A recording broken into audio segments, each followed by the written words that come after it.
Vice President Jagdeep Dhankar addressed the public meeting on the occasion of Agriculture Industry Conclave in Narsinghpur, Madhya Pradesh. During his address, the Vice President said that agriculture is not just an economic sector, it has deep ties with industry.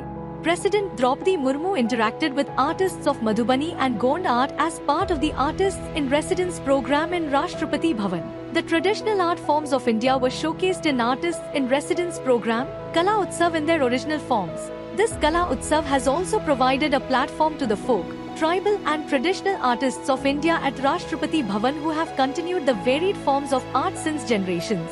Prime Minister Narendra Modi laid the foundation stone, inaugurated and dedicated to the nation multiple development projects worth over 24,000 crore rupees in Dahod, Gujarat.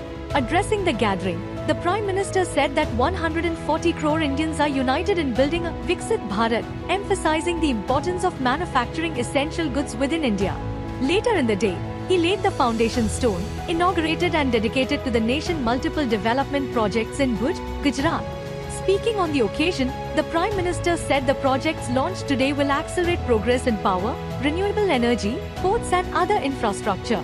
External Affairs Minister Dr. S. Jaishankar chaired the consultative committee meeting of the Ministry of External Affairs in Delhi.